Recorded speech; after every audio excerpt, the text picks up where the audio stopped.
Hi friends, welcome back to my channel. My name is Sherie. I hope you guys are all having a fantastic day and are happy and healthy. Today I'm going to be doing a tutorial for you guys on how to do the twisted rib stitch. I think this stitch is really nice. It gives a great texture to the blanket, and yeah, I think it's a good one. So we'll get to that in just a moment, but I do want to say thank you so much. I hit 1,000 subscribers. I am so grateful for that, and I'm really hoping just to keep growing this little community we have going, and as a safe place that we can, exchange ideas and tips and tricks and on how to chunky knit blankets or whatever else, that stuffies. Oh, let me show you a quick stuffy I made real quick. Hold on. So this is my attempt at making a stuffed rabbit. Let me know what you guys think. I added a little tail on the back of there. Yeah, I made this one for my niece. Yeah, so let me know what you guys think. And if you guys want a tutorial on this, I can definitely do that for you. All right. Oh, and I do have a question for you guys real quick. While you're knitting, making those big blankets or whatever it is that you're doing, what do? Do you watch TV? Do you put a series on, Netflix series, Bridgerton, or what's the other one? Outlander I've been into. I know Virgin River's coming back on this month. Or do you listen to a podcast? Sorry, that was my dog. Someone walked by our house. I think he's stopping now. Chili. No, Bubba. Yeah, so let me know in the comments, what do you do while you're knitting? So, okay, with that being said, let's get to it. All right, let's get started with our tutorial. We are going to be doing the twisted rib stitch. I'm only going to be doing a square. I'm not making a full blanket today, just so that we can see what the stitch looks like and how it's done. So you want to cast on an odd number. I will show you why in a moment. So for today, I'm going to cast on 15 rows or 15 stitches, and we'll probably go up maybe 10 rows. So let's go ahead and get started. We're going to do our slip knot. Slip knot, you're just going to make a loop here, and I always hold it here with my thumb and then bring your working yarn through, and you have your slip knot. I'll do it one more time. You're going to make your loop, working yarn through, and your slip knot. Okay, and probably 2 finger width on the beginning loop, and the rest of your loops you're going to have a 3 finger width loop. This helps the blanket not curve. If you were to do a smaller loop than that, your blanket will curve, because as you go up on the body of your blanket, it expands. So you don't want your blanket to curve. So 3 finger width on your cast on chain. Okay, so we have 1, 2, 3, 4, and we're just pulling the working yarn through the loops. 5, 6, 7, 8, 9, 10, 11, 12, 13, 14, and this last loop will make it a little bit smaller. So 2 finger. Let's make sure. 1, 2, 3, 4, 5, 6, 7, 8, 9, 10, 11, 12, 13, 14, and 15 loops. Okay. So here we go. We are going to go ahead and pull. Well, let me take a step back here. I want to explain something to you real quick. So some people like to go ahead and flip this over at this point, your chain, and they take the middle loops here. It's called dragon humps, I think, or something like that. Gosh, my brain's not working today. Okay, anyways, so you can go through these loops here in the middle of your chain and go that route, but I'm going to do it this way today. So we are going to pull our working yarn through these loops here. So rather than pulling your working yarn through these middle loops here, we are just going to pull our working yarn through the loops here. Okay, so we're going to start here. We're going to pull our working yarn through and simple knit stitch, okay? And we're going to do that all the way down. Simple knit stitch. Find your loop, pull your working yarn through, and keep going all the way down to your chain.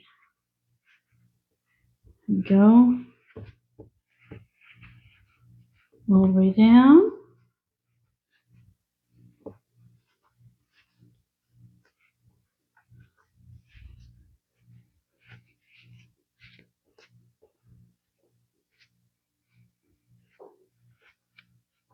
Okay.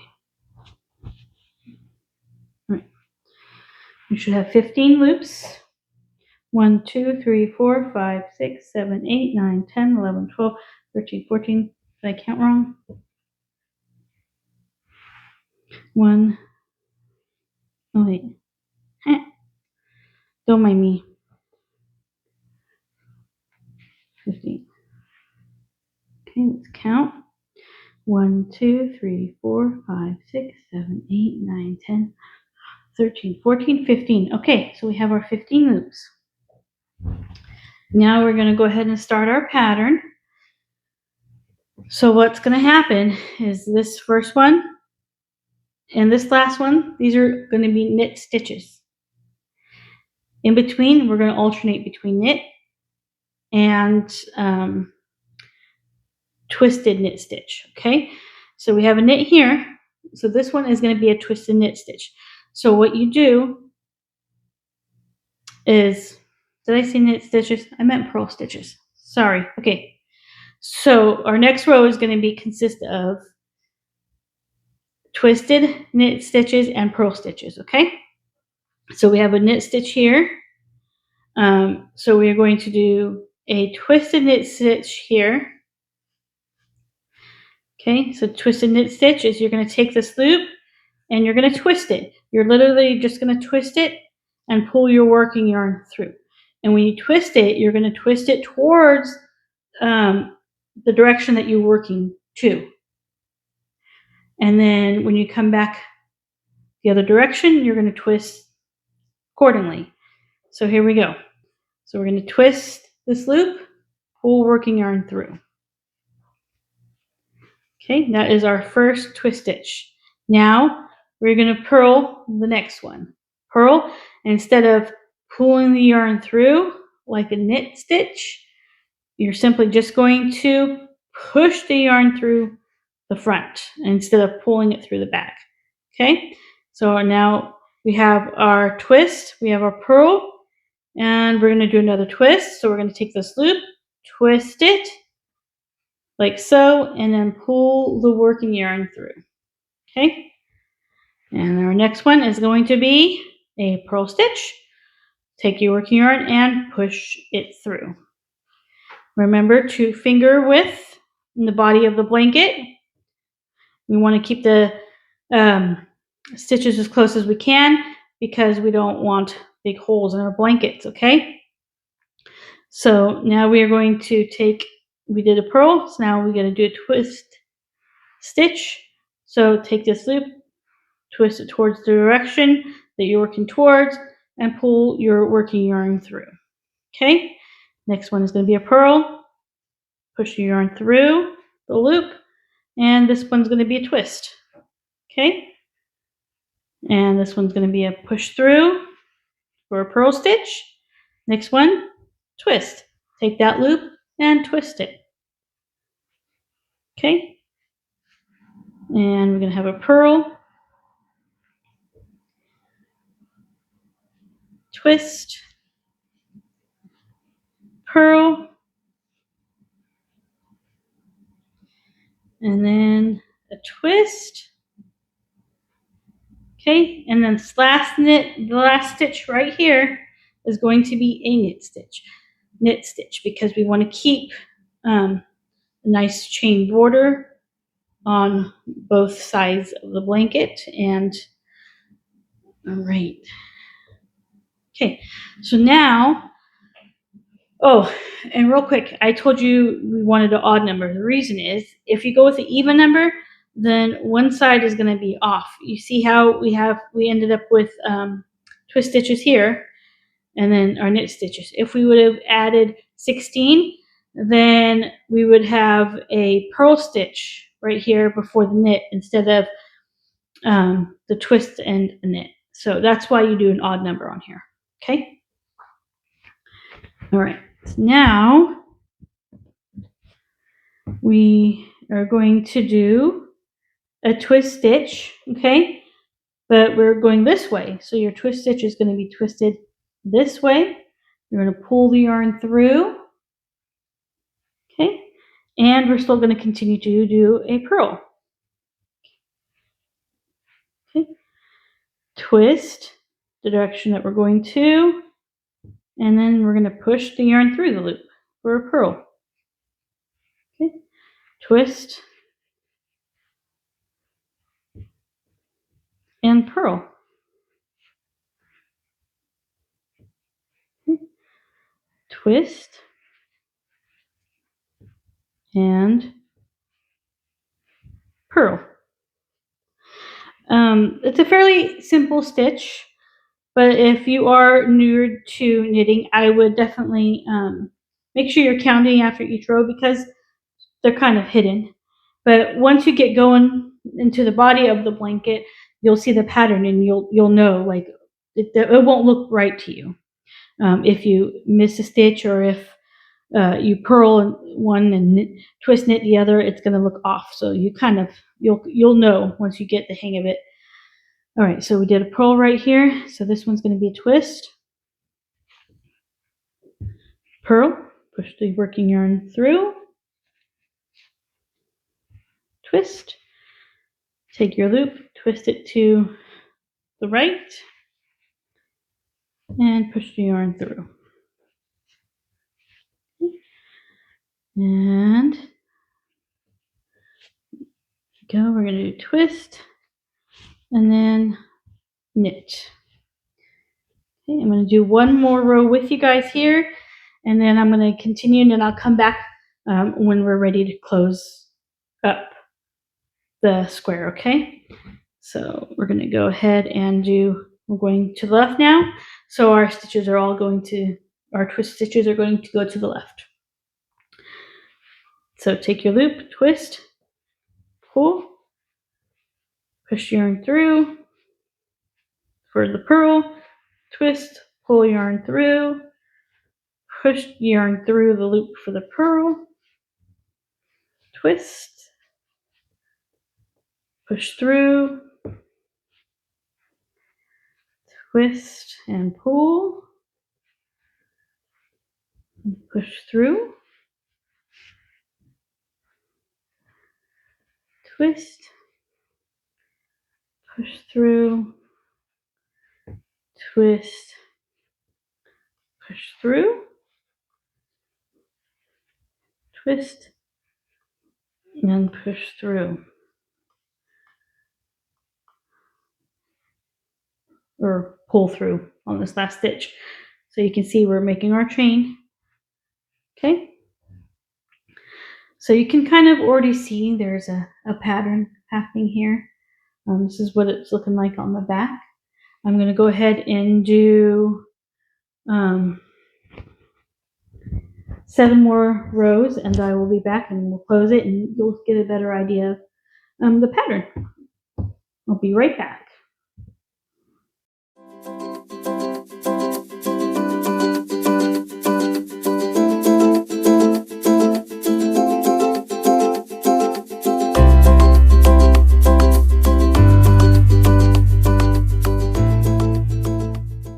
Okay, I just wanted to show you real quick, if you want to do a color change, doing the stitch, it's the same as if you would do a color change on any other blanket. Well, I like to use the broom method, but if you're not comfortable with that, you can definitely do the knot method, or you can sew it, whatever it is that you do. When I do a color change, I do it just before the last loop, and I try to cut closer to the loop. Okay, and then you grab your color, and you want to make sure the tubing is exposed, because that's what's going to melt, and that's what's going to that's how you're going to be able to fuse them together. Okay, so here we go. Let's burn this. There we go, and push them together. Hold it there for a quick second. Be careful because it's hot, and I have burnt my fingers many times. Okay, all right, you want to make sure you give it a good tug, and make sure it doesn't fall. Okay, so you want to make sure you pull that up so the lavender or your new color is coming out, and you're just gonna pull it through. So that's how it should look, nice and clean. Okay, so now that we've done our color change, we're going to go ahead and continue upwards with our blanket. We are not going to do the pattern at this point. We are simply going to do knit stitches for our next row. Whenever there is a color change, you typically want to do knit stitches before you continue on with your pattern. It'll give a cleaner look on the front of your blanket, but we'll go ahead and do our knit stitches all the way down, and then I will show you the back here shortly once we get through this row, and maybe do another row of a row with a pattern, and then that way you can see what the back is going to look like. We're almost done with our knit stitches here. Okay, and now we are going to go ahead and continue with our pattern of we're going to do a twist knit and a purl knit, twist knit and a purl knit, just like we did with our yellow color.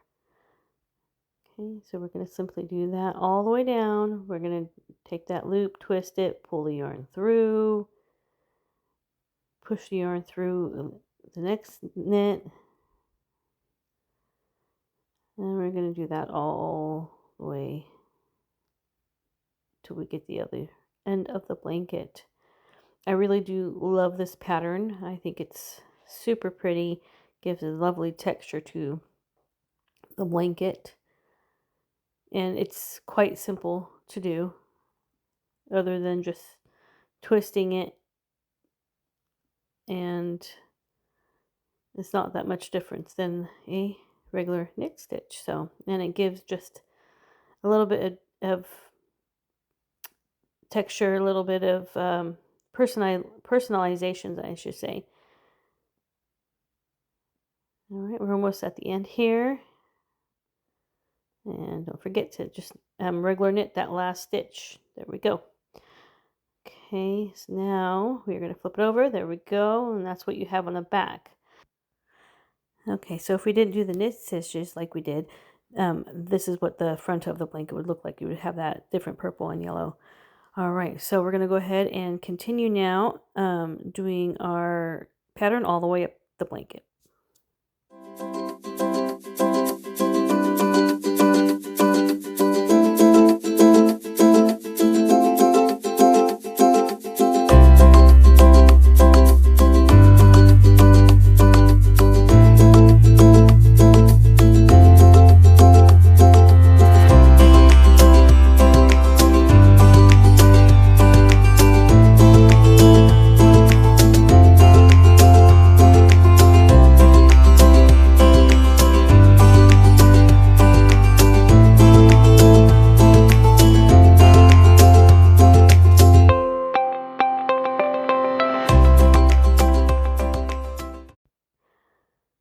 Okay, I think we are now ready to go ahead and start closing off our project, but you can see this pattern gives a really nice texture. You can see the herringbone stitch there, and that's what the back of it looks like. Really cute pattern, nice texture, and I think it just elevates a blanket. So we're going to go ahead and start closing off our project. And we're going to grab our first loop, and we are going to pull our working yarn through that. And I'm going to show you why I do that instead of just grabbing the two loops and starting closing off right away. If you grab that first loop and you add an extra stitch in there, you're going to get a squarer and a sharper, cleaner edge. If you were to close off just grabbing the first two loops without putting a stitch into that first one, your corner is going to be rounded. So it's what your preference is. I personally prefer the sharper, cleaner edge, so I usually make that extra loop in there and then start my closing by grabbing my two loops, pulling the working yarn through the two loops, and continue going that way. So you're going to grab your next loop. There we go. And then you're going to pull your working yarn through the two loops. And you can see here it's going to start closing off that project. So two loops, pull the working yarn through, and we're just going to keep doing that all the way down our project. And I've seen people do this a couple of different ways, closing out their projects, their blankets, but they pretty much all look the same. They come out with a nice braided edge. So we're almost done here. A couple more stitches to go, and then we'll have you guys take a look at the whole project front and back. And yeah, I really love this pattern. Now the reverse of this pattern is the broken herringbone stitch. So instead of doing a purl stitch in between, you're going to do a knit. So you would do a twist stitch and a knit stitch, and that would be your broken herringbone stitch, which is a really nice pattern too. So there's just so many things you can do with this yarn. It's amazing, and it's a lot of fun and very relaxing. Okay, here we go. The last two stitches here. Pull that working yarn through, and then we are going to cut off. You want to leave a tad bit of a tail. There we go. Cut it off and pull that tail, put it through our last loop there, pull it tight, and there you have it. That is our pattern. I think it looks super nice. By the way, I love these colors, the yellow and the purple color together. I love it. So springish. Okay, now the tails, you can just simply tuck them in, weave them in through the blanket, and that will work. You could also burn the ends of the yarn and just push it onto the blanket. So I'm just kind of giving you a few ideas for how you can do it. Some people like to sew in the tail. In the beginning I was just weaving it in, and then once I got braver and started using the lighter, then I just fused the ends of it to the blanket, and that works nicely too. But yeah, it just depends on what your preference is. So there you have it. All right, friends. Well, I hope that tutorial helped you out if you were wanting to learn how to do that stitch. Let me know if you're able to follow along. I would love to see any products that you make using that stitch. Here is a blanket that I made using that stitch. And let me show you the back of the blanket. Looks like that. So this blanket I used from Hobby Lobby the yarn, and I used 7 skeins, and it turned out to be roughly 31 by 55, somewhere in that range. So it will take up a little bit more yarn than usual. Usually 7 to 8 skeins will get me about 40 by 60 blanket, a 40 by 60 blanket. So, this stitch will take up a little bit more yarn because you're doing the little herringbone right here. So herringbone stitches take up a little bit more yarn. But anyways, and it also just depends on how you knit. If you're a tight knitter, loose knitter, all that good stuff. So anyways, thank you so much for watching, and I will see you on the next one. Take care. Have a good night.